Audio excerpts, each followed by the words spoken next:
검찰이 유병헌 씨의 최측근이자 오른팔로 불리는 이석환 금수원 상무에 대해서 오늘 구속영장을 신청할 방침입니다. 검찰은 일가와 측근에 대한 압박 수사를 이어가면서 유병헌 씨의 자수를 설득하는 작업도 병행하고 있습니다. 인천지검에 YTN 중계차 나가 있습니다. 이승현 기자. 네, 인천지검에 나와 있습니다. 네, 이석환 씨에 대해서 오늘 구속영장이 청구된다고요. 네, 유병헌의 오른팔로 불리는 이석환 금수원 상무의 체포 시한이 오늘 저녁까지입니다. 따라서 검찰은 오늘 오후까지 이 씨에 대한 조사 결과를 검토한 뒤에 구속영장을 청구할 방침입니다. 유 씨의 최측근으로 불리는 이석환 상무에 대해서 검찰은 상당히 강도 높은 조사를 벌였지만 유 씨 도주와 관련해서는 이렇다 할 성과를 얻는 것으로 알려졌습니다.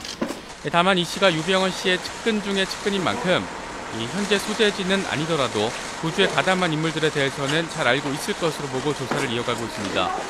특히 이 씨가 구원파 내부에서는 온건파에 해당한다는 점에 검찰은 기대를 걸고 있는 분위기입니다. 이 씨는 이번 사건 초기에 검찰과 금수원 측의 메신저 역할을 하면서 검찰 수사에 어느 정도 협조했던 인물입니다. 물론 이 씨는 유병헌의 순천 별장을 마련하기도 했고 해남에서 포착된 도주 차량의 소유자이기도 합니다. 하지만 이 씨가 구원파 내부 강경파에 밀려서 유병헌 도주 과정에서 배제됐다는 분석도 있는 만큼 검찰은 이 씨 조사 과정에서 어느 정도 성과를 낼 수 있을 것으로 기대를 하고 있습니다. 네, 검찰이 유병헌의 자수를 설득하고 있다는 얘기도 들려오고 있는데 어떻게 진행되고 있습니까? 네, 검찰은 유병헌 씨의 매제인 오감열 전 체코 대사를 일종의 메신저로 활용하고 있는 것으로 알려졌습니다. 이 오전 대사를 통해서 유 씨가 자수를 하도록 설득을 하겠다는 겁니다. 오전 대사 부부는 지난주에 검찰에 긴급 체포된 지 이틀 만에 석방 조치가 됐습니다. 이 일가가 대부분 구속된 것과 비교하면 상당히 이례적인 것으로 분석이 됐습니다. 이에 따라서 일각에서는 오전 대사가 수사에 적극적으로 협조해서 검찰이 영장 청구 대신 석방 조치를 내리는 것 아니냐, 이 같은 분석도 나왔습니다. 그런데 당시 오전 대사는 검찰에 유 씨의 자수를 권유해보겠다는 뜻을 전달했던 것으로 전해졌습니다. 물론 오전 대사가 유 씨와 연락이 닿고 있는지는 현재로서는 불투명합니다.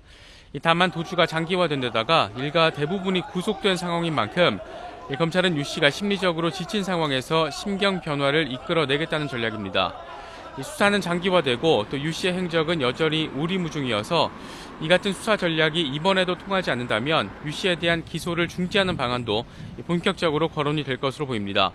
하지만 이렇게 되면 수사가 사실상 중단되는 것이어서 이 세월호 참사의 최종 책임 소재를 규명하겠다던 검찰 수사가 이 비판 여론에 직면하게 될 것으로 예상이 됩니다. 지금까지 인천지검에서 YTN 이승현입니다.